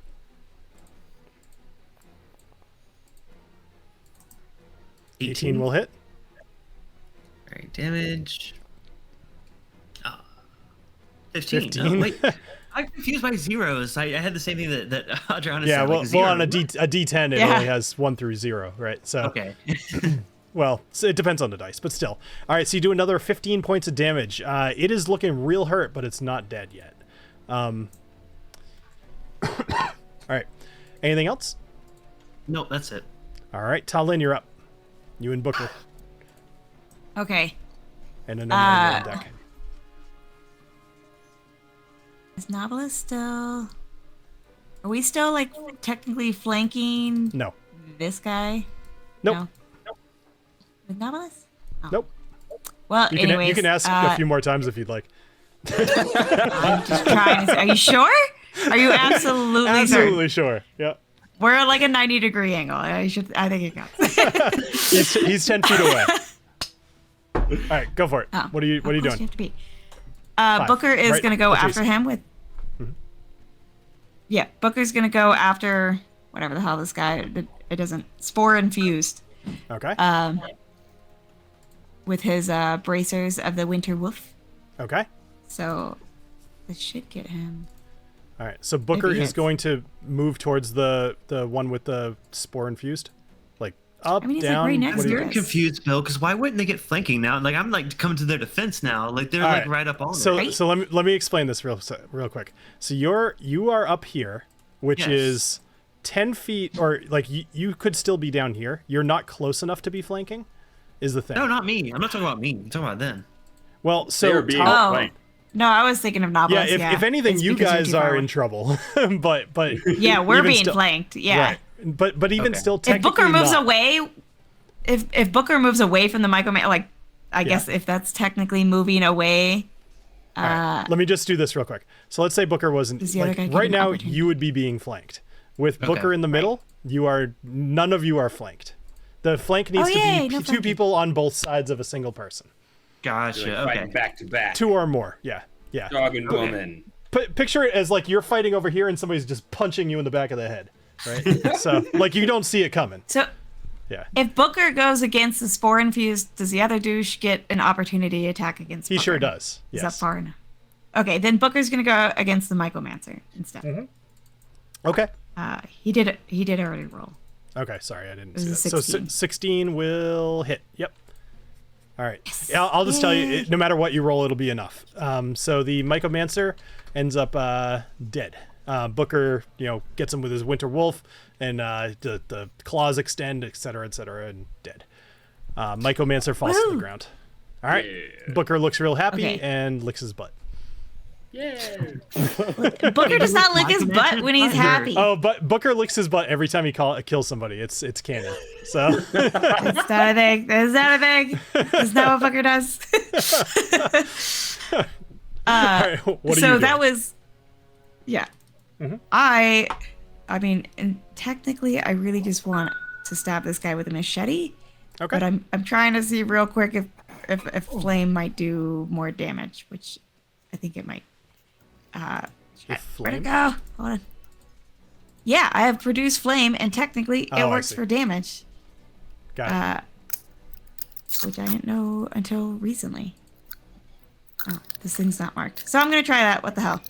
I'm gonna produce flame against the surviving guy. Okay. So make a ranged spell attack. Basically, click on it and see if you hit. So you do not hit. Oh, it's a 10. That's okay. So you produce a little flame, but like it just is tiny. It's a tiny little flame. Can Booker and I flank someone? Are we allowed to do that? You could in the future, but you took your turn. All right, Agnomeio, you're up.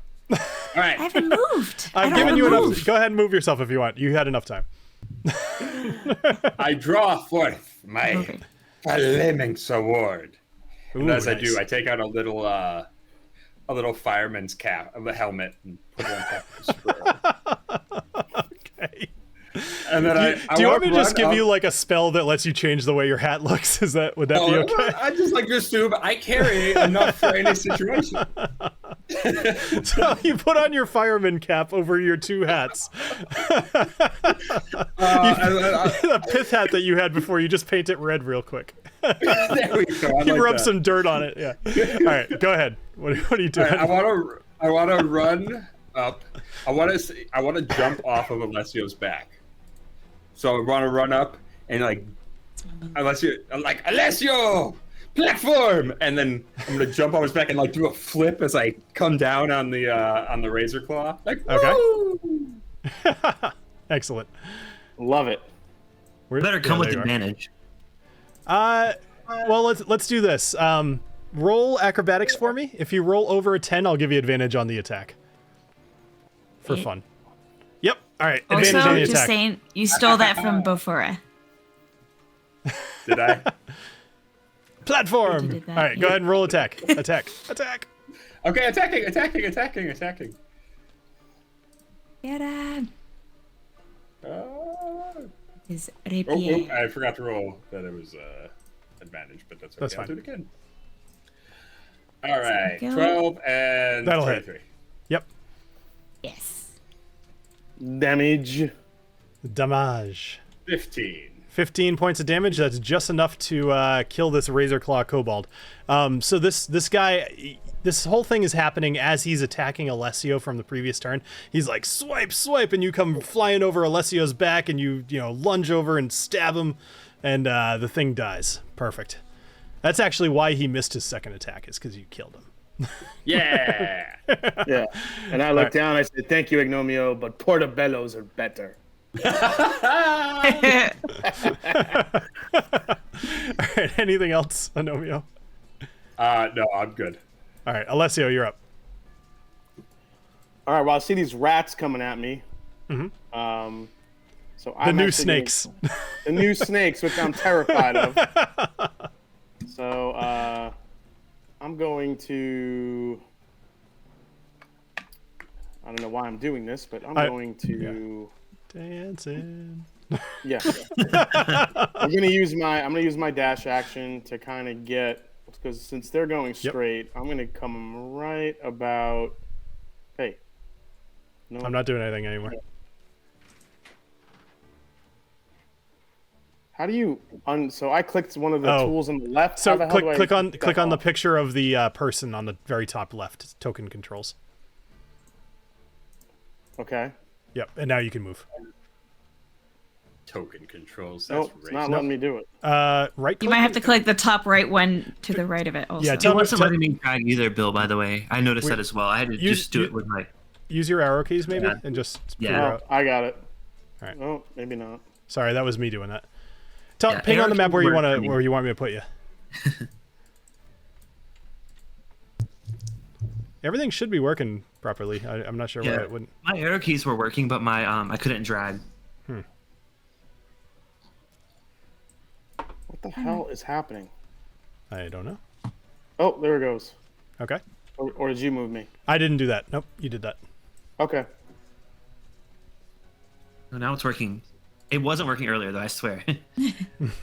We're all testing it out. Pissing off Bill. That's all okay. right, so I kind of dash here. To the side of them. Okay. While they're running at me. And then since it's two of them, this is where I'm going to use my Thunder Wave to knock them back as far as I can. Nice. Because I want them away from my ass. All right. So let's see how this works. All right. So Thunder Wave. Each creature in a 15-foot cube originating from you must make a Constitution saving throw on a failed save. A creature takes 2d8 thunder damage and is pushed 10 feet away from me. Nice. All right. So I'll just I'll make sure you click on the thing so it uses your spell slot, and then I'm rolling con saves, 7 and an 8. So that's not going to work. So how much damage does it do? Let's see here. 2d8 thunder damage. All right. Well, it will kill them because they both only have 2 hit points. So no matter what you roll, it will kill them. All right. So you thunder wave, and not only do you just obliterate these cranium rats, like they don't even fly, they disintegrate and just puffs of ash fly, but you also burst out some of the windows in this building to the top of you, and you see smoke billowing out of the windows, and you hear the sound of somebody yelling for help. Wait, can I see what this looks like when I do it? What does that look like to these two? This isn't the archive, is it? There's no books, right? Oh, there it goes. Okay, that was kind of cool. All right. Yeah, it's not the archive. This is just a random building. But you hear somebody screaming for help. Oh, books.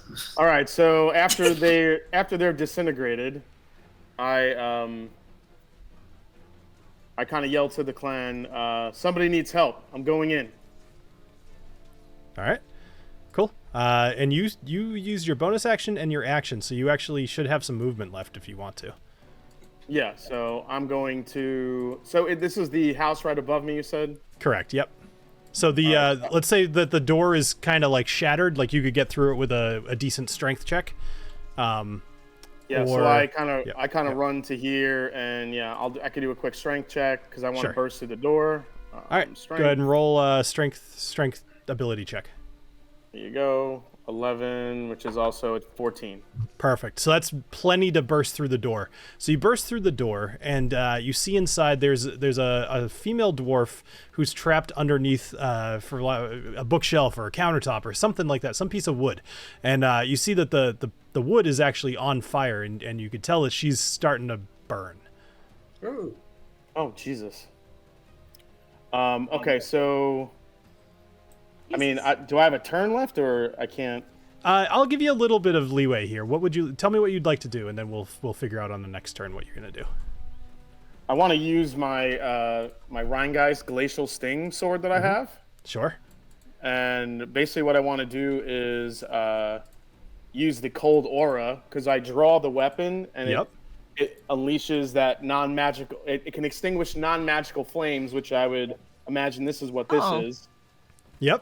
Within 30 feet of me. So I unleash Rheingeist Glacial Sting, I put out the flames, and I immediately take her and bring her out to safety. Fantastic. So not only do you extinguish the flames, but you're able to grab her, and you could tell she's definitely got like some second, maybe even third degree burns going on, but she is totally otherwise fine. And you're able to pull her out from underneath this, and you pull her out of the door.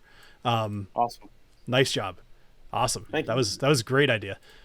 All right. I think that's plenty of turn. So Mushhammer. So he is currently fighting the Dwarven Guard. I'll deal with that on my own time. Up next is the Spore-infused guy here, in between TaLin, Booker, and Knobolas. So it's going to move up one space. He's not moving far enough away to get an opportunity attack, and he's going to use his Spore ability. His Spore ability... What a dick. So within a 15-foot radius, toxic spores extend out from him, and the spores spread around the whatever. Each creature in the area must make a con saving throw, and otherwise you get poisoned, which basically gives you disadvantage on any attack. You also will take damage. So you need to roll a con saving throw and roll above a 14, or 14 or above. So Knobolas, you're good.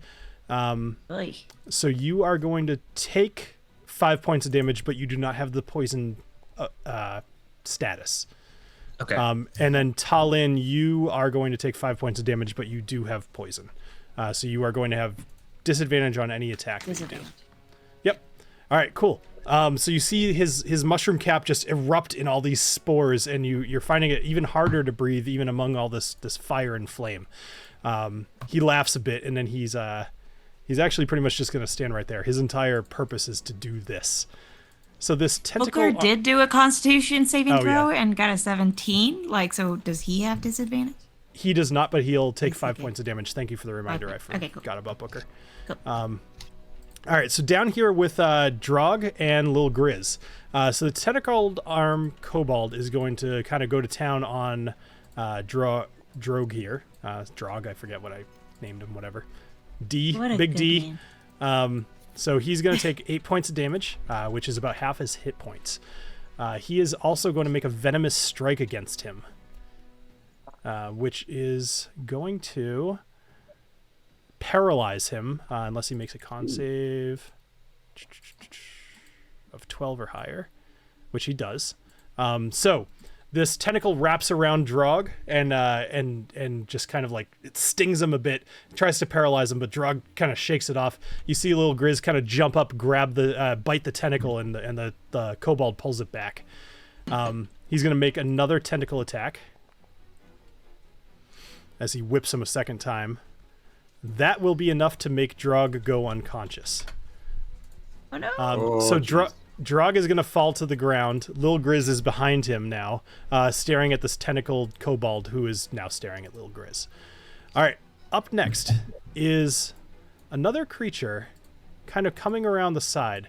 This is a larger creature. This thing is standing probably about 8 feet tall. It has these two really large hooked arms. This is called a hooked horror, and you would recognize this from your book, TaLin. This thing is quite beefy, and it is running directly towards your direction, TaLin and Knobolas. Probably going to get another 10 feet or so towards you. But that will be its turn. And there's a couple more things kind of coming up behind it, but you can't really see them. All right. Knobolas, you're up next. Is there a reason Goldbeard isn't fighting this creature in front of him? Goldbeard is fighting the creature in front of. They're kind of like so actually, this is one of the dwarven guards that you saw come from the chamber down below, and he had been running this direction for whatever reason you don't know. But he is fighting the mush hammer in front of him. Gotcha. Okay, just checking. I purposely am doing this like while you guys are taking your turns. That way, it doesn't waste time. Okay, cool. I think I'd like to go ahead and, that attack worked so well last time. I think I'd like to do it again. Okay. I'd like to use my, what was it called? Synaptic Static. Okay. And I would like to cast it right about, just make sure there's no other creepy crawlies back there. Nope. Okay. Oh, I didn't mean to select that. Did I select that? That's okay. If you didn't mean to do it, then do it somewhere else. Like, do whatever you meant to do.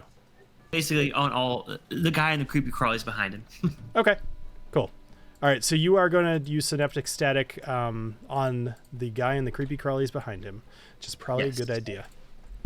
Okay, so what do they need to do? Wisdom save? Con save? They will need to do a... Intellect save? Intelligence save, all yes. Right. Intelligence is the word I meant. Oh, shit.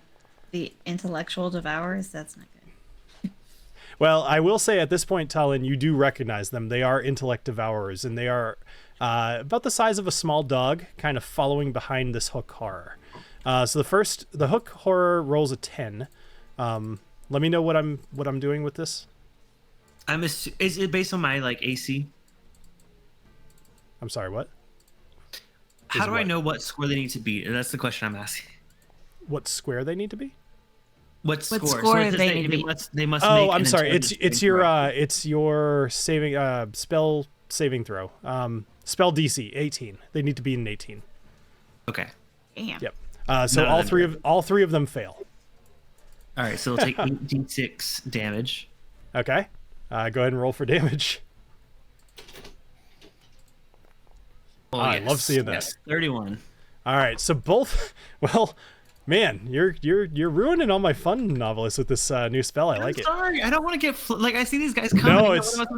I will tell you, I was a little worried for you guys with the Intellect Devourers, but you just completely destroy the Intellect Devourers. They're literally like a brain with legs, and you just see them like and just fall dead to the ground.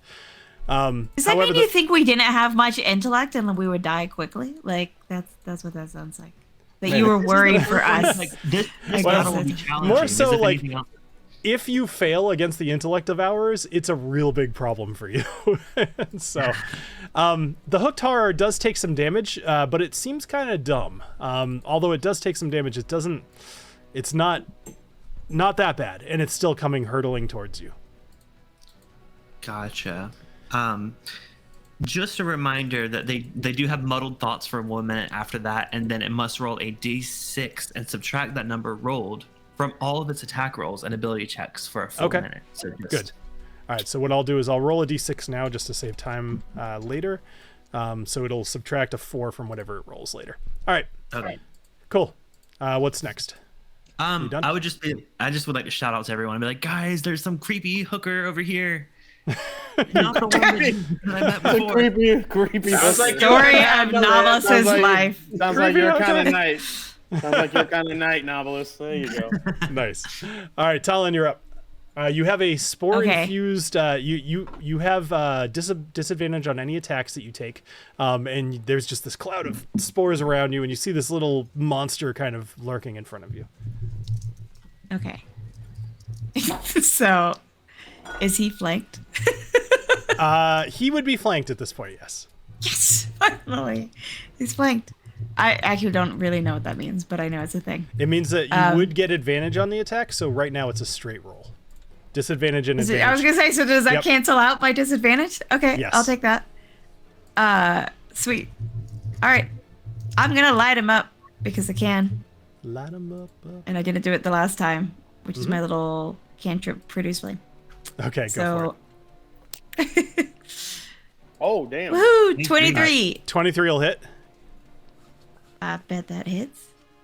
Okay, no, 14 damage. A 14. So that does not quite kill him, but it does maim him, and he now falls to the ground, and you see the top of his mushroom cap is starting to pulse. Oh, okay. So, as I back away, that was my one attack. But Booker is seeing that Lil G is in trouble and that I'm taking care of things over here. We're good. Yep. Can he start? And since that guy is being attacked by me, I imagine he can't do an opportunity attack against Booker. Right? He could. So Booker could start running towards Lil G? If that's what he chose to do. So he could take a reaction to make an opportunity attack on anybody who's leaving his space, which is 5 feet around him. So if Booker runs away, he will probably swipe out at Booker. Yeah. Okay, well, Booker still, like, sees I'm taking care of things and is worried about Lil G and is running off to go help Lil G. Sure. He's not going to hit Booker anyway. He lashes out with his dagger and it doesn't hit. Booker has a hell of an AC at 17. Mushroom. Wow. Yeah. Yeah, I'm higher than you. Booker's a tough boy. It's that top hat. Yeah. Okay, that's the end of my move. Oh, and I kind of backed up over here a little bit. Okay, sure. That's the end of my move. Okay, cool. So good move. All right, Agnomeio, you're up. And Alessio, you're on deck. All right. I'm going to run. And as I run, I'm going to yell, "Don't you touch that little baby bear, you motherfucker!" I'm going to try and just try to take this mushroom's head off. We're all worried about Lil G. I love to think about, like, I just you doing that alone in your room right now, like with no context whatsoever, and just who could hear you doing that. Erica's going to be very confused. You're right. Yeah. I don't even think she would. I think she'd be like, yeah, that's about right. All right, I'm going to swipe at him twice. Swipe at him. Yep. Swipe at him twice with my Pyroxis. flame sword. Yes. All right, 22 will hit. That's gotta hit, yeah, I figure. Yep. All right, and that'll do 14. 14 will... Hold on. He has... Nope, it will not kill him, but... All right, well, he is definitely pretty hurt. Yeah. Yeah, yeah, that's definitely good. 28 will hit. And another 15. Sure. So that absolutely kills him. Good. Good. Tell me, what happens when you pull out your flame sword? I forget. Does it like light stuff, or does it do anything? Does it just shed light? I like to think that I like split them down the middle, and then like it kind of just went, and like the little sides are kind of charred and burny. Perfect. And then I want to walk over and scoop up Baby Grizz and plop him on Booker's back, just like, okay, here you go. You keep him safe. Perfect. All right, so Little Grizz is now going to be kind of he's very tired, and he kind of plops down, and he's got his claws kind of digging into Booker just a little bit, but you know, like maybe more in the harness than anything. He's holding on, but he looks exhausted. And what are the odds of getting some artwork of Lil G raiding Booker at some point? I could see what I could do, but yeah. That'd be cute. Mm-hmm. Anything else, Agnomeio? No, that'll be it. All right, Alessio, you're up. So you let me just tell you. So you have dragged this woman out, and you kind of like help her pat out a couple parts of her that might be like her clothes are on fire or whatever. You pat them out, and you stand her up, and she looks exhausted. What do you tell? Like, what are you saying to her? What are you doing? What are you? Yeah. So I know I think I have a canteen of water, so I know I pour that over some of her wounds. Sure. I was like, keep your wounds moist and wet. This way they can heal, but try to get out of here if you can.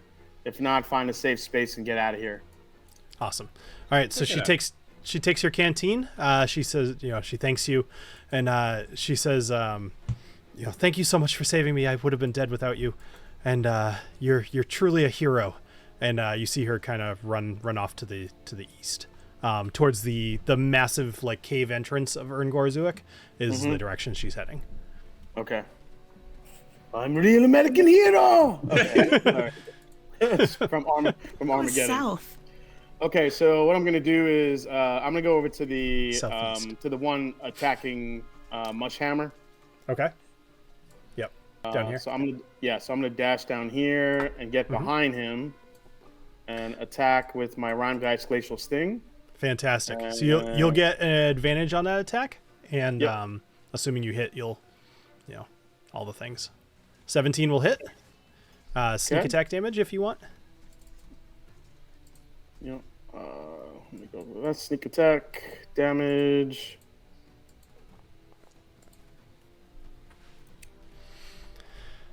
Uh, 20. It will. So I forgot to have you roll for your regular hit, but 20 will still kill him. So either way, just for fun, because you're helping out this dwarven guard. Why don't you tell me how you kill this guy? So basically, since I came up behind him, I stabbed my sword through his right through the top of his mushroom head, and his entire mushroom head just kind of freezes and then shatters, and then he falls to the ground, and then once he falls to the ground, I'm left just looking at Mushhammer, and I just look at him and I say, "Don't eat that."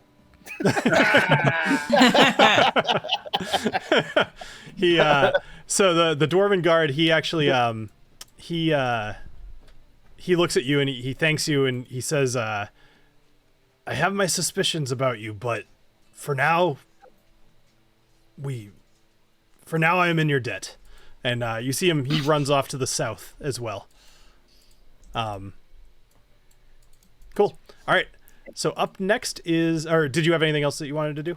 I think you ran, you attacked, you used your bonus action, etc. I'm actually just gonna kind of run back up this way because I obviously heard the horror thing, the horror show coming. So yep, cool. All right, so up next is the spore-infused guy. So he is going to he's gonna take his. He's gonna pop his top off. Well, let's see if he gets his spores back. He does not. So his head does continue to pulse, and even though he's laying on the ground, he kind of just leans up. I guess I don't know. He reaches out with his dagger and he tries to make an attack against you, Knobolas, which does hit. A 21 to hit for 6 points of damage. All right, just a dagger though, not just, a poison dagger. Just a little dagger. No, it's okay. So these guys are like mutated kobolds, so they have some parts of still being kobolds, but then they have all these new abilities too. I actually really like these guys. I posted them in the Patreon, by the way, if anybody wants to check them out. All right, so up next is the Hook Horror. He is going to use his. Should I make him do something cool? I think I should. Yeah, no. We'll see. No, do not. Definitely not. So he's gonna race down here. He's got 30 feet of movement, but he has 10 feet of reach. So Knobolas, he's about 10 feet away from you, and he is going to attack you with his hooks. Natural 1 on the first, which is fantastic. How many hooks does this guy have? He has 2. So okay. These are his arms. Like he's got 2 arms. So the second one is an 18. Does that hit you?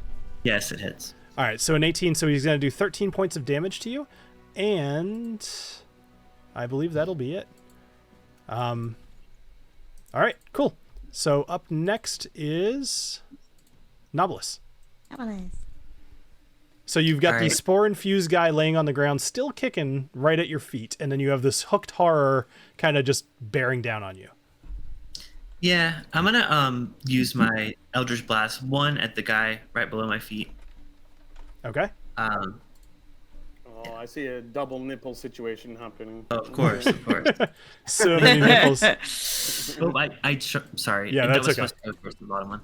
That's okay. So 17 will hit for sure. He's got 2 hit points. I'm sure you'll kill him. And 10. All right, cool. So you you blast this spore-infused guy into the ground, and he all right, and I'll use away. my next one on the big hooker. All right. I just love the idea that your nips are just in different directions, completely opposite. He's very versatile with his nips. 23 will hit. And 15 damage. 15 damage. Okay. So this hooked horror, he takes a blast to the chest, but he's still charging at you. I'd also like to use my movement to get the heck away from him. Okay. I'm not within range of him. No, you are not. You're actually in a good spot to move. All right, I'm gonna move back here. Yeah.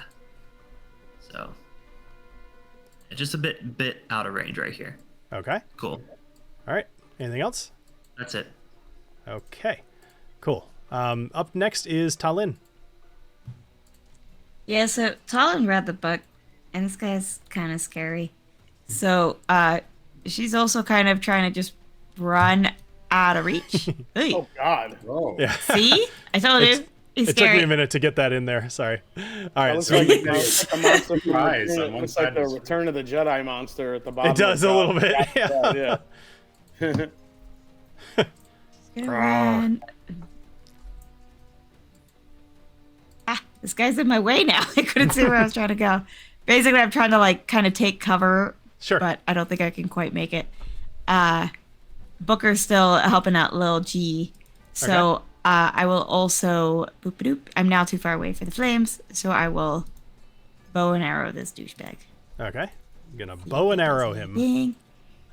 You know, that's the That's verb form. 25 25 will for hit. the first attack, and the second attack. I'm gonna go ahead and roll that. A 24. Is a 24. That's a good amount of damage. So you pierce him, and you actually see like a huge chunk of his shoulder kind of shoots out the back of him. Honestly, it's a hell of a shot, and his left arm goes limp as if he might not be able to use it going forward. Ha. All right. It looks like you try to shoot with your second bow, or like the second shot, which was a 6. It looks like, or no, that's damage. Yeah. Sorry. That was damage. Sorry. Okay. Sorry. So you shot twice. You got I forgot 25 about and a the 24. But that should be Oh. under disadvantage. So technically, the second roll was a 24 as the disadvantage. So I need to roll hold on. twice more for attack. I misunderstood your attack. So you hit with a 25, and then you also rolled to hit again for a 24. It's just Yeah. the order of operations here. I gave him Yeah. 24 points off because I thought you damaged him for 24. Oh. So you damaged him for 8, No. and then you damaged him for 6. Perfect. Correct. Yeah. But like you said, you should have disadvantage on these. So just Yeah. for the hell of it, roll 2 more times for attack. Nope. Doing that. He shouldn't be too hard to hit. He's a 15. Well, 10. All right, so I'll give him 8 more hit points. Go ahead, do it one more time. That one will hit. Go Okay, for cool. 23. All right, Okay. so he's much better. It was 6 points. Okay. Worth a go. Anything All right, else? that's it. All right, Agnomeio, you are up. Aha! Well, I have a very long way to go, but I turn around and I see a hooked whore, which, of course, I am very angry at because one killed my father. That's true, actually. Yes. Okay, I'll dash up to here. I'll have to ask you about that one later. A whore? Wait, what? Wait, a hooked horror killed your father, or a whore killed your father? No, a Yeah. hooked whore. Hooked whore. Okay. Like that one, a big hooked whore. Alessio, This you're is up. every conversation with my dad. All right, so I'm going to use my Misty Step All right. to get behind this guy quickly. Yep. I'll get a little closer. Yep. And then what I want to do is, let's see, what do I want to use on this guy? I'll use the Glacial Sting again. Okay. So you gotta get one more square closer. Like, Okay. not a big deal, but yep.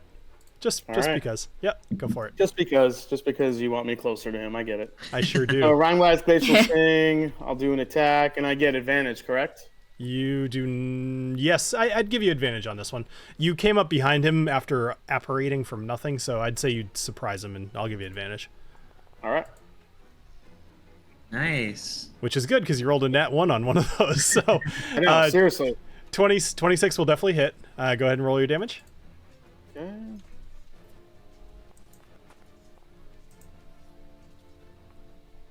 $17. 17. All right, cool. 17 will hit.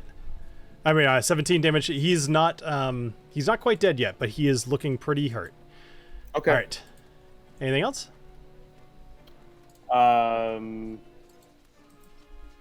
I wonder if I should use my dash action to get away from him a little bit. So you used your bonus action as your Misty Step. So you. Oh, that's right. I did. So I can't. So nothing else. Okay, cool. So Alessio, nope, sorry, TaLin. Out of this top window, the one that Alessio had shattered with his thunder wave, you see an intellect devourer leaps out of it towards you, and it immediately makes an attack at you. Oh no! That's his way of saying you cannot leave, TaLin. Yeah, as I was like, bye. She has to go. Actually, I'll have you know it's in my notes. I'm not making shit up. So, not that I shouldn't, but still. All right. So its first attack is going to be with its claws as it just kind of jumps down on you. It is not going to hit with a 7, but then it's going to attempt to devour your intellect. So one character. You know how much intellect TaLin has? It's not that much. All right, so hold on. You need to make an intelligence saving throw. Oh. Aren't you pretty intelligent? I thought you were. I should be, but I'm not. So let me read this to you real quick before you roll, just so we know what's at stake here. Shit. Oh, God. The intellect devourer targets one creature it can see within 10 feet of it that has a brain. So, I mean, yeah. The target must succeed on... Maybe there's a reason it was attracted to you. The target must succeed on a DC 12 intelligence saving throw against the magic or take 11 psychic damage. Also, on a failure, I roll 3d6. And if the total equals or exceeds the target's intelligence score, that score is reduced to 0. The target is stunned until it regains at least 1 point of intelligence. So if you... go ahead and roll your save, and I'll walk you through this. But basically, there may be a chance that you are completely stunned until somebody can fix you. Yeah, according to this, one of his attacks is brain extraction. Remove victim's brain. Are you getting back at me for my job? That's not fair. I'm not This is bull. You were the They're only dead. one to... Okay, it's literally mice. You were the one that got close to the building. Oh, 19. Damn. All right. So very good. So you are good. All right, good. I'm relieved because frankly I didn't want to do that to you, but we'll see. I will say, let's be real. Bill just wanted to use those. He's sad that I killed all the other ones. Yeah, that's true. Like I said, I have it in my notes that there is a woman inside the house, and if there's a way to get the inside, that you'll save her. And then intellect devourers will be in the house as well. So I'm making shit up as I go, but like a little bit, not as much as you think. All right, Knobolas, you're up next. All right. Yeah, nothing else to do but Eldritch Blast this hook horror. So I said horror. Uh-huh. All right. Haven't had to use my risky whiskey yet. Come on. I know. Nobody has. 26 will hit. I'm going to assume you're going to kill it because it's only got 6 hit points left. 15. All right. So tell me how you kill this thing. There you go. Well, I'm also splitting the nips again because I still have another shot left. And Fair. no, this one is going to be very like missile focused, like and just like split him right in the forehead. And then his you said his left arm's already out of commission, so his right arm just like collapses with it and he just goes down. Fantastic. But I'm gonna use my other nip. Eldritch Blast. I can. It's gonna be can I like move a little bit too? Yeah, if you need Between to. blast? Yep, absolutely. All right, I just want to move a little bit better, so I'm not gonna like accidentally hit TaLin with this. So Good call.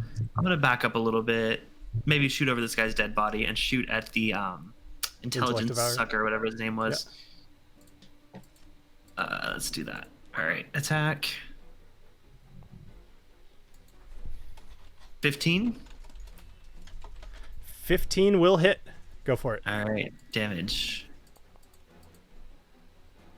13 damage. 13 damage. All right, so 13 damage. It is not dead yet, but it is probably about half dead.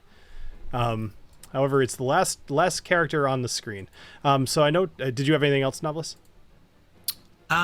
That's it. I want to move a little bit closer to TaLin just to like extra reassure that she's going to be okay.